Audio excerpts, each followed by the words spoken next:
Guys, this podcast is brought to you by our friends over at Wrestling Collector Shop.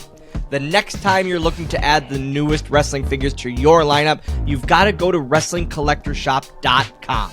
Started by collectors for collectors around the globe, Wrestling Collector Shop has been serving fans the latest and greatest in wrestling action figures since 2002. Whether you're looking for basics, elites, or ultimates, Wrestling Collector Shop should be your first stop the next time you're looking for wrestling figures. So make sure to go to WrestlingCollectorShop.com and use code SWOGGLE to save yourself 10% on your order. Again, that's 10% off with code SWOGGLE only at WrestlingCollectorShop.com.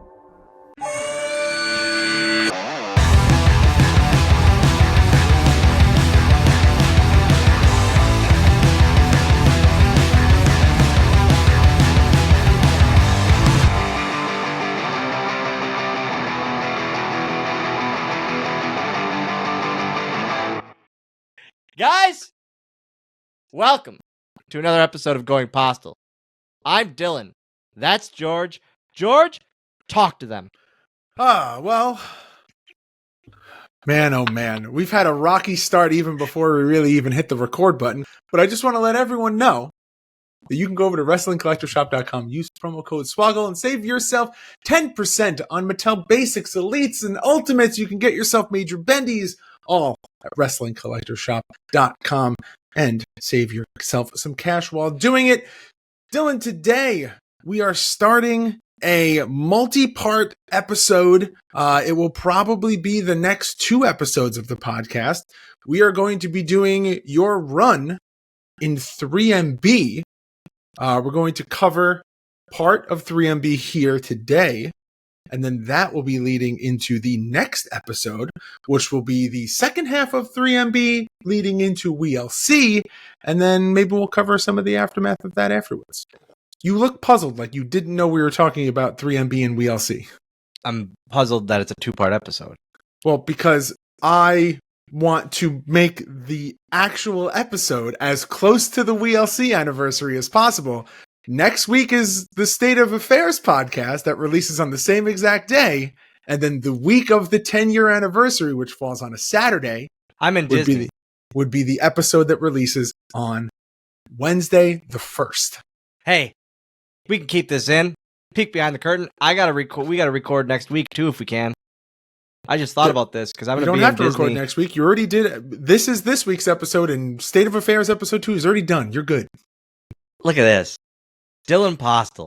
It's like we're a well-oiled machine coming through and being organized. I organized my office. If it wasn't for you, Dylan, where would we be? I organized my office right before I got on. That's why I was 90 seconds late. I can walk through my office now.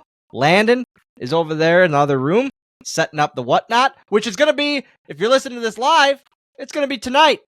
Whatnot.swoggleauctions.com. Get yourself $10 free on whatnot. Absolutely. I'm an ad-reading son of a bitch. You're unstoppable today. Now that you're 2-podcast Swoggle over here, no, you're 2-pod Postl. That's the new nickname. You're 2-pod Postl. Can we move over to Cold Scorpio? We got 2-pod Postl. Guys, if you are listening to this, if you're listening to this, I know we're going to plug it later, same as the Amazing Game Mark show. State of Affairs is blowing up. Myself and Captain Joe Shoes, our debut episode, our pilot episode, it got off the rails. It was a wild ride. I keep calling it the wildest ride in the wilderness because that's a Big Thunder Mountain Disney nod, but it was a wild ride. But that's not what this is about. This is about 3MB. George, How did it all start? So, like we mentioned, we're going to be doing a deep dive into Dylan's time in 3MB. But before we're really able to sink our teeth into that, I kind of wanted to set the stage. So what we're going to do is we're going to take a quick break. I see what you did there. Set the stage. Because they're rock stars. We'll go with that. What we're going to do is we're going to take a quick break. And when we come back, we're going to do a deep dive into 3MB.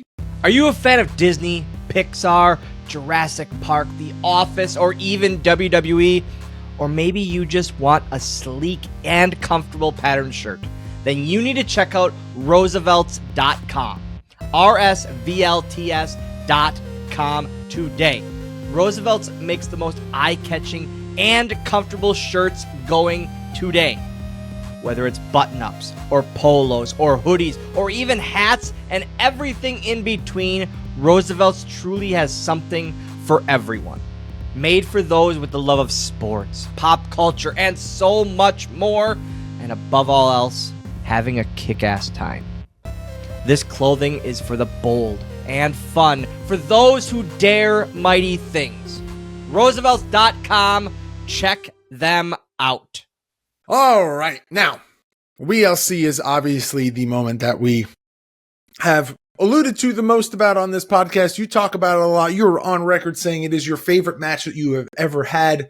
Obviously, you with 3MB in your corner going up against El Torito with Los Matadores in his corner. But I feel like we got to talk about the history between you and Primo and Epico, because that starts all the way back as far as I could see, where you have a long stretch of matches in December of 2012. So I'm going to read off some matches.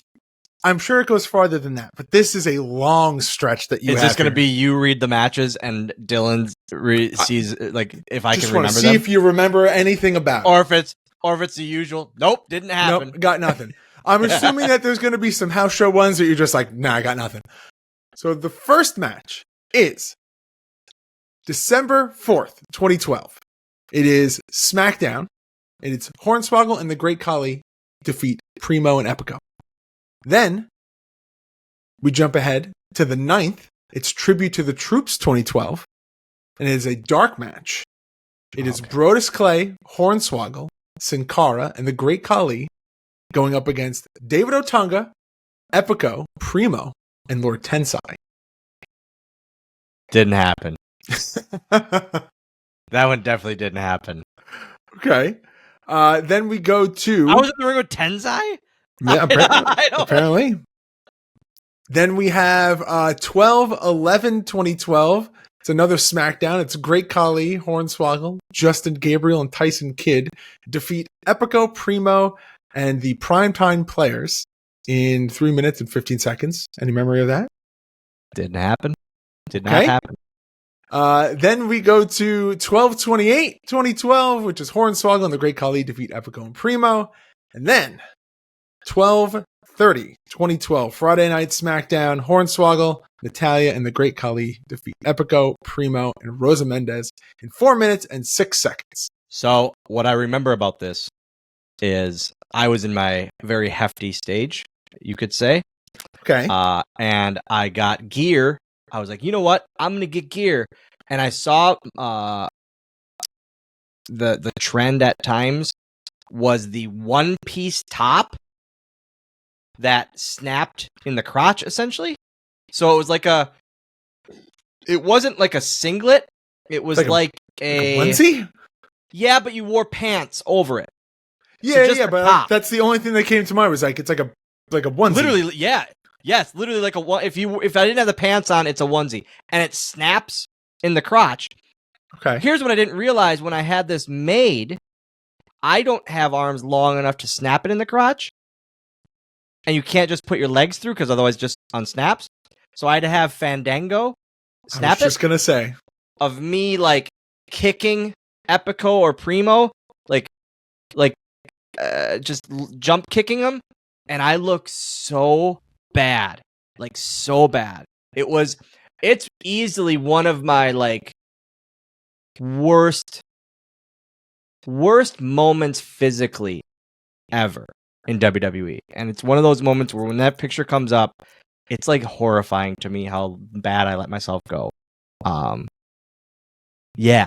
And I was like, I only wore it once. I don't even know if I still have it anymore. That might have been a really early Twitch giveaway. I was saying like, the first whatnot. No, that was Twitch for sure. If I don't have it, it was long ago that I gave it away because man. And if I do still have it, I would love to try it on now. Might have to wear several layers underneath. Yeah. You're significantly smaller than you were back then. That'll be the Patreon photo. Yeah, that's the thing that stands out the most about that era. Was easily the heaviest I ever was, and just thought it would work, and then seeing a photo of it after and literally thinking, what the hell was I thinking? Well, looking at this run here that you have, I'm going to list off a lot of matches, and like I know that you're not necessarily proud of this, but would have been house show t-shirt, gray t-shirt, green pants. I mean, there is one of note: WWE SmackDown house show at the Resch Center in Green Bay, Wisconsin. Hornswoggle and the Great Khali defeat Epico and Primo. Any memories of that? Nope. Didn't happen. Okay. Did not happen. Then there's some other house shows that happen in there, and then you go away for a little bit. You're not on television. Yeah. So what's the timeline between the house shows and that? So your last house show is 12/30/2012, and then your next appearance is 4/1/23. So peek behind the curtain there. My last TV or whatever it was, I get pulled into talent relations, and Mark Carano says to me, "Are you okay?" I go, "Yeah, besides not being booked, I'm great." He goes, "Are you sure?" I go, "Yeah, man. Why?" It's a very weird conversation, and he was like serious. He goes, "We're worried about you." And I go, "Well, what do you mean?" He goes, "We're worried about you. A lot of people are worried about you. You're gaining a lot of weight." And I go, "Well, it's probably because I'm sitting in catering, Mark." And he goes, "Well, I'm the one that has to break the news to you that you're going to be taken off and you're going to be putting on a diet plan, on a weight loss, on weight man. They called it like a weight management plan or a health, something with health, whatever it was." And I was like, I looked at him, I said, "Are you fucking serious?" And he goes, "Yeah, we're legitimately worried about you. Not just me, but people higher up than me." And I go, "You're telling me Vince is worried about my weight?" And he looks, he goes, "Yes, Dylan, I am, because he's the one that mentioned it." And I go, "Okay, all right. So what does this mean?" He goes, "Well, you're going to go talk to Dr. Amen. And he already was kind of told about this, about what, and we're going to put you on it, and you got to lose weight. Got to get healthy." It's like, all right. I met with Dr. Amen, and they wanted me to lose. I think they wanted me to lose. It's in my book. I talked about it in my book, so I'm going to be wrong. So I'm not going to even say the numbers because I don't want to get misquoted. They wanted me to lose a pretty significant amount of weight. And I remember the final number, I was way over. I blasted the number. But going back, after I met with Dr. Amen, I went into Vince's office. And I like, it was one of the moments where I actually kind of feel ballsy about doing it. Because I went to Vince's office and I said, "Hey, just so you know, talk to Carano, and I'm fine with this plan." I was pissed off, but I said, "I'm okay." He goes, "We're just worried about you, Dylan. We just want you to get healthy." I said, "Just so you know, the amount that you have asked me to lose, I'm going to blow it out of the water." He goes, "Yeah?" I said, "I am." He goes, "Okay." I said, "And I'm going to show you how much I want to be here." And he goes, "That's fucking great." And then we left it at that. I wasn't brought to TV. They actually flew me down to the performance center to meet with Cena's weightlifting guy, that Rob. And he put me on like this diet. First thing he asks, "Are you a smoker?" "Nope." "Are you a drinker?" "I enjoy it." He put me on like this order a meal plan, like the before like meal services were really a thing. Yeah. He got me hooked up with one of those, and I just started doing it. And ended up, and I was off. I was home, literally home. That's when I really like started the gym. I never had a gym membership and all that. And I remember like Road Dogg was my contact at the time, as a producer agent. And so I would give him updates about my weight loss. And then I would like send him videos because I found a local ring. This was before we had our school or anything, like our formal school. And I found a local ring that was at Shane Hills. I used his ring like for 3 weeks in a row. And just like doing, because my whole goal with this, I said to Road Dogg, I said, I want to get back and show you guys I can work with Torito. Because they told me so many times, no, we're not going to do that. It's the easy. They always kept saying, it's the easy thing. It's what everyone expects. And I was like, no shit. There's 2 midgets on the show. That's what people are going to expect. And that's all they kept saying is no, no, no, no, no. That's what people expect. I was like, whatever. So then I was sending them videos of me doing like lucha stuff and actual wrestling stuff in the ring. And just as a, hey, kind of shove it up your ass thing. And he would just reply, this is amazing. I'm forwarding it to everyone that needs to see this. It's all I needed to hear. Literally all I needed to hear. Every week I'd send him videos and my weight updates. I destroyed the weight loss and they brought me back to TVs on the road. And then it was like, I never pitched to be part of 3MB. I just pitched to work with Torito.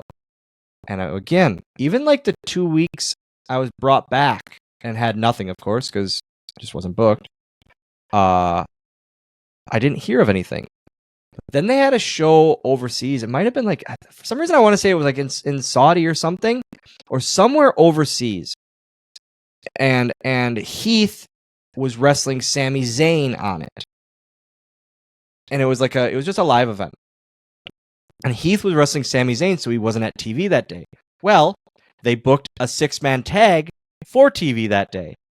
The 6-man tag being Heath, Drew, and Jinder versus Los Matadores and Torito. When it got brought up that day, they realized, oh shit, Heath isn't here. What are we going to do? That's where Road Dogg raised his hand in the meeting and said, hey, Swoggle's been working his ass off. Let's give it a shot. And it was, he goes, and everyone kind of questioned him, like, by everyone, I mean, Vince, I'm pretty sure, questioned it. And it's like, are you sure, kind of thing. He goes, yep. He goes, all right, go tell him. He literally left the meeting. He came to find me. He goes, hey, we need you out in the ring in 10 minutes. I said, what? He goes, we need you out in the ring in 10 minutes. We need to see that you can work with Torito. Let's go. And I go, I don't know if I can do this, man. Like, I'm not. He goes, you're ready for this. And he was like pumping me up. He was the main one that was really pumping me up.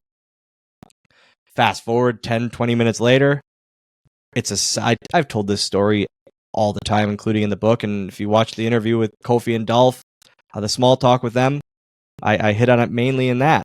And it was a locker room sellout before the show at ringside for me and Torito, like, working out. And it was literally just us. And like, I remember Alberto and Primo and Epico were kind of coaching it. And they were like, hey, we want to see if Dylan can base for things, if he can take things from Torito, and just if he can move with him and keep up with him. And no one, literally, it was a locker room sellout because they wanted to see it fail.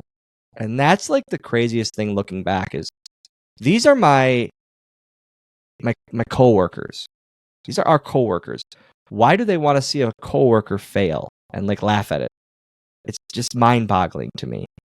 And Dolph kind of hit on that too in our small talk of you'd watch these tryout matches, and so many people wanted it to fail and wanted these guys to fall on their face, and we were always like, no, we want these guys to shove it up their asses. Like, hey, you can kill it. So Torito and I are working out and we're doing our things. I'm taking arm drags, I'm taking ranas, I'm taking head scissors, I'm taking everything and basing for things that I've never taken in my life, and taking it from him and killing it. And now it's like I have the memory of it being like PWG style where people are slamming on the mat and just going crazy, and I was like, this is the fucking greatest. And it's I remember us stopping rehearsal and looking at Road Dogg, and Road Dogg giving one of these. And he goes, we're good. And I go, okay. And I remember looking over, and I can visualize it to this day, perfectly. In the corner of the barricade, Kofi and Dolph are leaning back on the barricade, just grinning ear to ear because their buddy did it and their buddy shoved it up everyone's ass. And then we did the match, and it was literally off to the races. The issue with that race was one of the cars in that race, being me, didn't have tires that night, meaning I didn't have 3MB gear. I had Leprechaun gear. So they go to the seamstresses and say, hey, we need 3MB stuff for Dylan. And Terry, the seamstress, goes, I can't make that happen. We have an hour. And they go, well, what are we going to do? She goes, I'm making Heath's pants. And Road Dogg goes, cut him off. Terry goes, what? He goes, cut him off. Cut him off. He'll wear them. And Jinder and Drew both go, yes, please do that. Yes, please do that. And that was my first set of pants. Were supposed to be for Heath Slater. And I remember putting them on and texting him a photo saying, man, these look great on me compared to what they would have looked on you. Oh, man. And it was the brown or bronze pants that are now brown because I wore them on so many house shows. And those are the pants that were supposed to be Heath's pants. And Heath and I actually talked about that on the Small Talk too. Yeah. Back to that episode. And it was, that's all I had. I was like, I go, Road Dogg, I need to wear a shirt or something. He goes, no. He goes, you lost all this weight. Fucking show it off. And I go, because up to that point, the last time I didn't wear a shirt in a ring was 2004. And I didn't want to know. Not because you weren't comfortable, because your character was like in a full 3-piece suit at all times. Yeah. And then I definitely wasn't comfortable. And I was like, okay, well, I need a vest. I need like a coat, man. And it was like, okay, Drew has sunglasses. Jinder had a bandana. It was just random stuff put together. And I think I wore my Converses that I wore as like dress shoes, as like business cash shoes that day. And I wore my Chuck Taylors to the ring. There's nothing more rockstar than a pair of Chuck Taylors. I bought a ton of them for that era.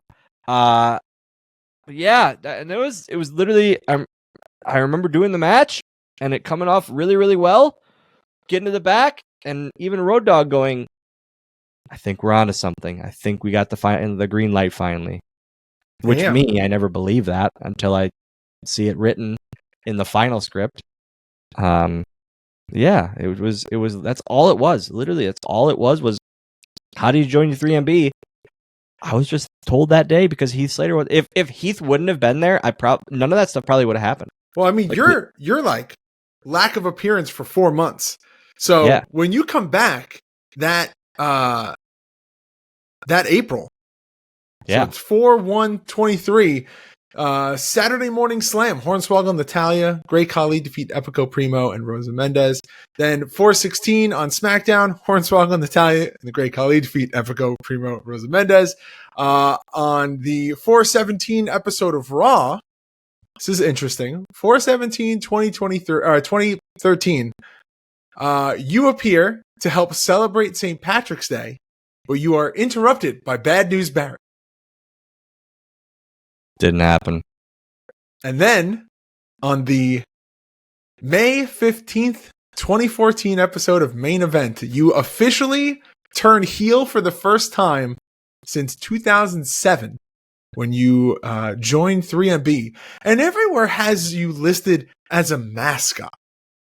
I think your only official mascot position is DX. I think you are just a member of 3MB. It would have been like 3.5 MB, which we always wanted to do it, like name it. I'm moving my mic. We always wanted to like do it as 3.5 MB or 3.5 MB, and they never bid on that. Well, because then you got to change the theme song. Yeah. But I forgot about. I mean, obviously, I didn't know any of that mill stuff. I just remember being off and then coming back and doing those kind of random things and then having nothing again. Well, what was it like? So talk to me about, we talked about you leading up to, your weight loss, you getting into shape to join 3MB. talk to me about and talk to everyone else. Tell stories about just you working with Primo and Epico and Rosa Mendez. I mean, we've talked about them a lot on the podcast. Yeah, I think it's really kind of just the more the Los Matadores thing. I was always friendly with them. They were a couple card players, so they would join the gin tournaments and the Beal tournaments and that. And I was always, like I said, I was always very friendly with them, but never close until we really started working together on house shows with Torito and stuff. I loved working with them. They were always such positive people. They enjoyed the European tours like we all did. Those were the relax, so to speak. And it was just, I really, really enjoy them. Whenever I see them like randomly now at a signing or something, it's always very, very good to see them. Nothing bad to say. Always like hard workers too, because they were always never, I mean, they were good hands. They were always treated as good hands. But that's what they were. And as good hands. They were always there for everything you needed them to be there for. And then some. Kali would just beat the crap out of them all the time. Whoever, it was literally like a thing where, because one would take the chop and one would take the Kali bomb. And no one wanted to take the chop because he didn't know his own strength. So everyone would like want to take the bomb.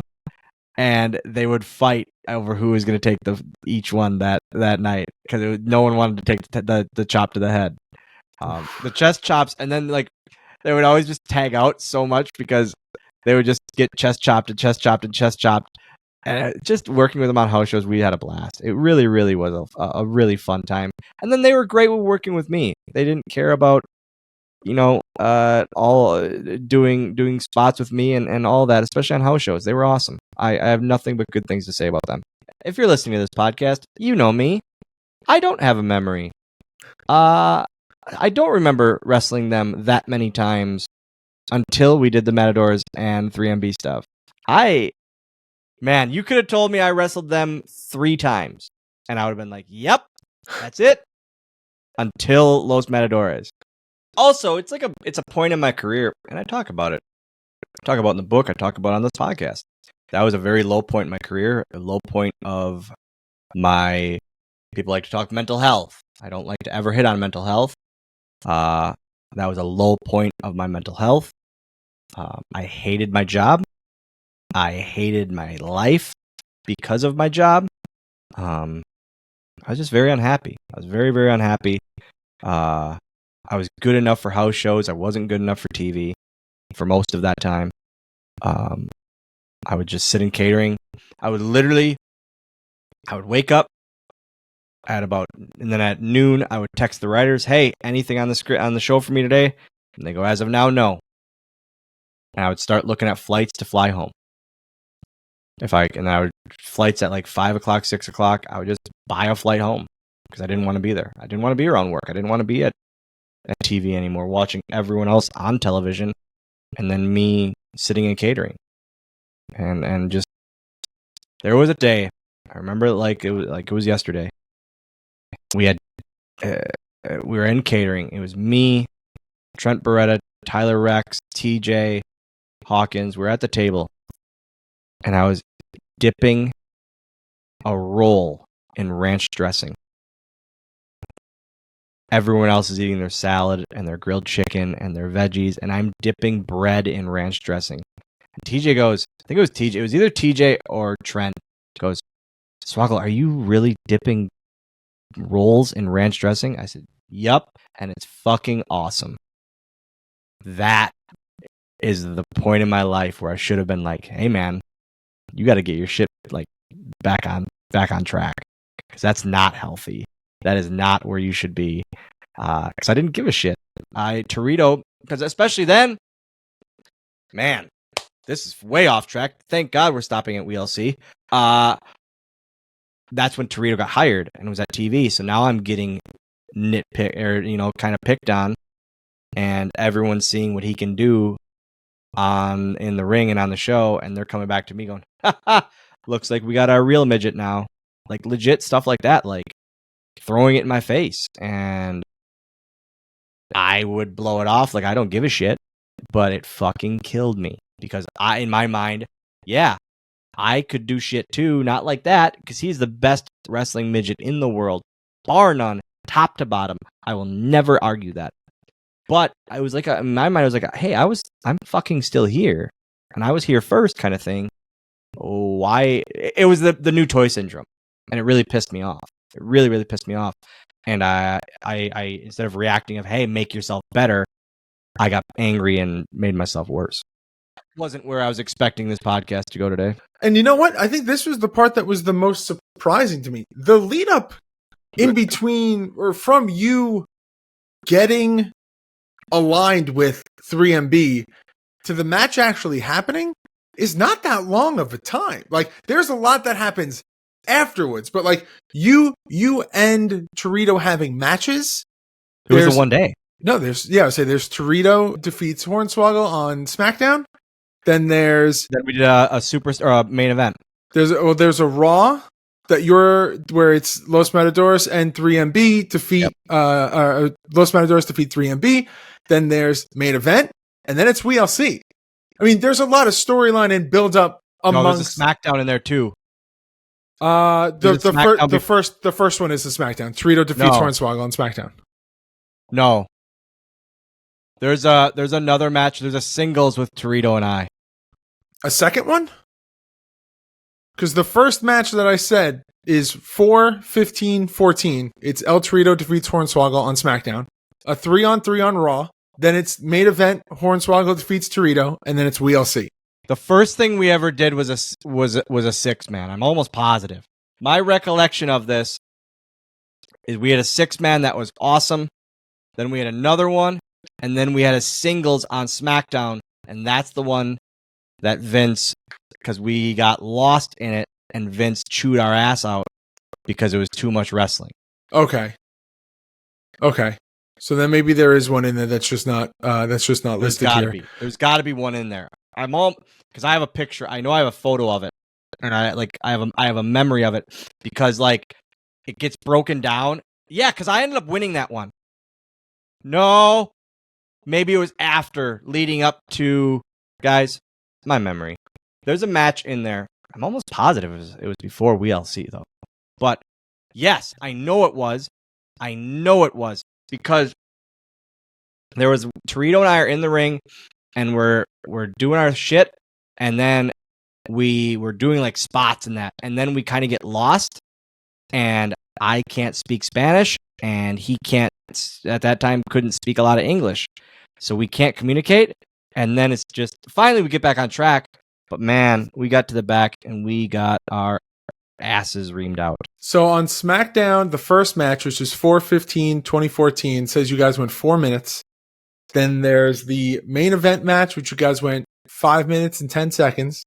Okay. Then the next time that you guys, so then there's WLC, obviously. Then there's the next one-on-one is hair versus mask. And then the next one-on-one after that is 6/10/2014. So this is after WLC, after Payback. It must have been during one of the multi-mans then. I thought it was a singles, but it was right before WLC. Because that's when that match it broke down, and Torito and I got all hullabalooed, and it just wasn't great. It was not great. And we get to the back, and we get a tongue lashing. And what he says was verbatim: the people out there don't want to see two little guys beating each other up. They want to have fun with it. And it hurt me. It hurt me. Not because of what he said, because of I dropped the ball. And it was like, man, I dropped the ball there, and we've been killing it those last 2 matches and showing that we can do shit. And because I dropped the ball, man, are we even doing this anymore? And I remember texting Road Dogg afterwards saying, I am so sorry. Because Road Dogg was always our agent. He was kind of put in charge of the whole thing. Like, almost like hey, you want this shit to happen? You're going to make it happen, and you're going to be in charge of it. If it works, great. If it doesn't, it's on you.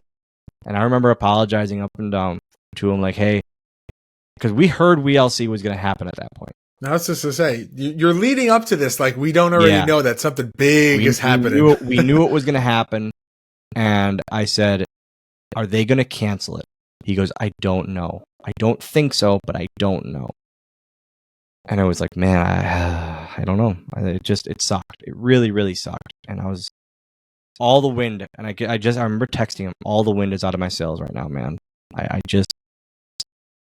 If it sucked. But then hearing it was going to happen, man, I got there that day. I remember getting there the day before and just going, all right, we're going to kill this. We are going to blow this out of the water. And I didn't know. So before that day, before the pay-per-view, I didn't know about the small ref and the small ring announcers and the small commentators and the small stuff. I heard it might happen, but I didn't know. I didn't know about any of that. Going back to the other matches, I was very, very happy. And then we had that third one, and I was like, man, is this it for me again? Like, it was very, like I say, I was on my mental state in that point of my life and that point of my career was not good. It was not. That was easily the lowest point of my career, of the during my heavy point and the weight loss and all of that. It was not a good point in my life. So, self shit at home wasn't the greatest. With Landon, I was still raising him. His mom and I were split at the time, obviously, and so I was raising him. I had him 50% of the time. She had him 50% of the time. And it just wasn't. That was new to me. I was still living, because I was off the road. I was living the very midlife crisis lifestyle. Just was not a good way. Was not in a good spot in my life. So then, when I had the two awesome matches, to have the third one not go well, it was a big step back. Well, man, I say it again. I did not expect this episode to go like this, man. Woo! But you know what? This is all. It's good that we did this, because now everyone knows exactly where you were leading into your favorite match of your career. And I think what we're going to do for the next episode, not saying that we're wrapping it up right in this moment, but the plan for the next episode is I want to talk about WLC. I want to talk about all the elements that you touched on earlier, like the announce team, the special like weapons and chairs and ladders that they had. I want to talk about the ref, and then I want to kind of cover everything. Not everything, but I want to cover what happens after that a little bit, because I also think that maybe in a couple of months, maybe we should do the payback match as well, because it's also going to be the 10-year anniversary of that. I would be completely okay with that. I just remember, man, payback. There's payback to me. I like payback just as much as WLC because of what we did, and there's a lot of stories. The Matadors, or Torito wearing a Bulls uniform. Me doing a flip through the ropes. Before that, the lead up cutting off Torito's tail was very weird. Doing hair versus mask, pitching that, and Vince going, oh, he's a bull. He's a real goddamn bull. It's not a mask. And all of us kind of going, we'll hit that on the next episode of this. There's a lot. There's a lot to hit on. That's a hell of a sentence to unpack there. He's a real bull, goddammit. It's real bull, all right. Yeah. I see what you did there. It's to kind of put part one in a nutshell. Joining 3MB, the weight loss and my drive to just kind of, I keep saying shove it up their ass. The drive to do that, really, that was my saving grace. Mentally, career-wise, I wanted to quit so many times during that time. I wanted my dad, the greatest man on this planet. He many times during that era had to say, just stay home and take the money. Just let them pay you. You're not going to make this at Target. He kept saying, you're not going to make this at Target. And I was so unhappy. Literally joining 3MB, being a part of that, like lucking out that Heath Slater was gone that week at TV. And them putting me in that position saved my career. Literally, I can say it, and I have never said it to this day, and it just hit me like a lot of these kind of reflecting episodes do. That match saved my career. Or that era, joining 3MB, being a part of them, saved my career, for sure. I was getting fired, or quitting, or just going crazy if that wouldn't have happened. Well, I think maybe down the road, we've already had Heath on, but I think it would be great for you to try to get Jinder and Drew. They might be a little busy. Might be a little busy, but can always. We also didn't think that we were going to be able to get Kofi or Nick Nemeth. Sometimes your friends pull through, and I think that being it's the 10-year anniversary, and they know how important that match is to you. That may not be immediately, but put the feeler out there whenever the schedules align. If you guys can swing it, even to just get like a little voice note from them, I think that would be great. But with that, Dylan, I think we're going to pause there. And then on the next episode, we will be doing a full deep dive into every single aspect of WeLC. We can talk about that piece of art that is on your wall. Guys, the video version, free, youtube.com/Dylan Postl is in the back of every single episode. It's shitty lighting in my office. But we're going to fix it soon. We got on the schedule to fix this area very soon. But all things WeLC, the 10-year anniversary, coming at you in 2 weeks. But with that, I got to remind you guys, next week, this podcast is every other week, but on the off weeks of this podcast, Dylan has another podcast. We talked about it earlier in the show. It is himself and Captain Joe Shoes. It is called State of Affairs, and they debate a different topic every single week, and they don't know the topic of the episode until the episode starts, because I put the show notes together and then send it to them right before they hit the record button. And it just creates for a little bit of extra chaotic fun, and they yell and scream at each other. Highly recommend. If you thought episode 1 was off the rails, I think episode 2 is just as much of a fight and an argument.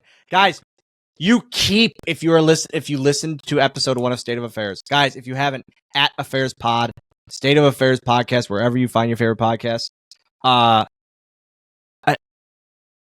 I definitely lost episode 1. If there's a vote, I know I lost episode 1. I can take that loss. If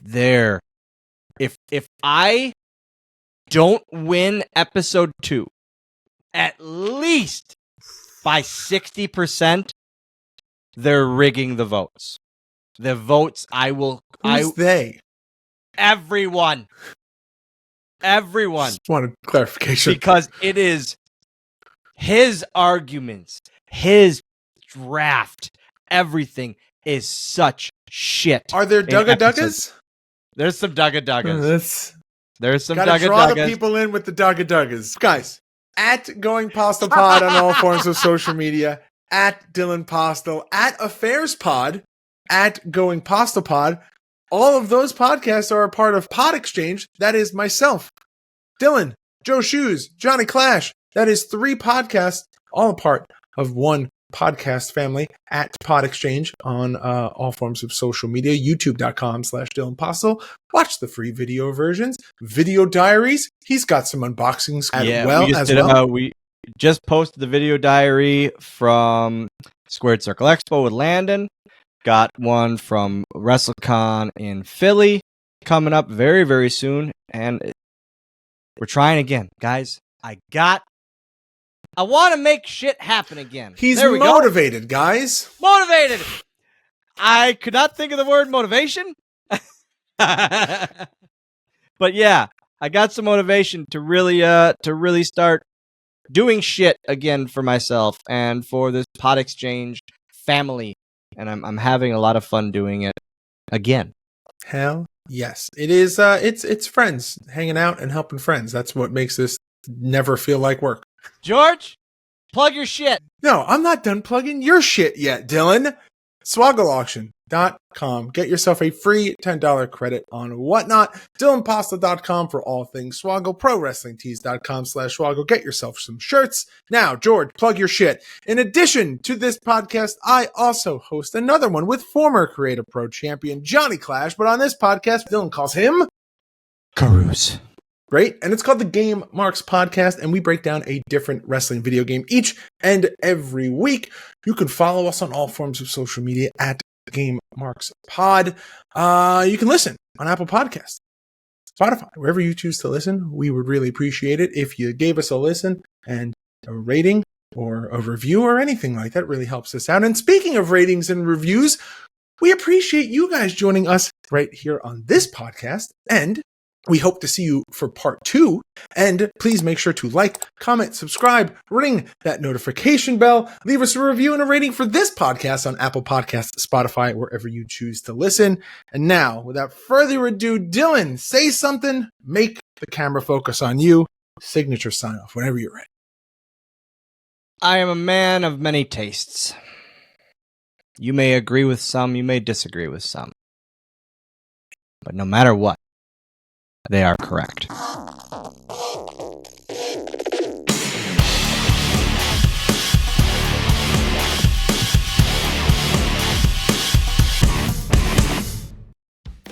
Guys, let's talk about Mad Cat Beard Care. They make my beard feel soft, silky smooth, and they can do the same for yours. A one-man show since 2019, Mad Cat uses a portion of their sales to care for local stray cats. That money covers their medical bills and finds them safe spaces and forever homes. Their products are made to order with vitamins and all-natural oils that promote strong, healthy hair and moisturize your skin as well. They've got exclusive scents for myself, as well as other wrestlers like my good pal Brian Myers, Mr. Kennedy, and Ring of Honor legend Delirious. Make sure to check out all of their scents, along with my Swoggle scent, which has notes of lavender and sage. I absolutely love this scent. And guys, we've got an exclusive offer for listeners of Going Postl. Use promo code SWOGGLED to save yourself 15% on your orders only at madcatbeardcare.com. That is Swoggled with a D on the end to save yourself 15% on your orders at madcatbeardcare.com. Guys, that's 15% with promo code SWOGGLED. And remember, the Mad Cat makes a happy beard.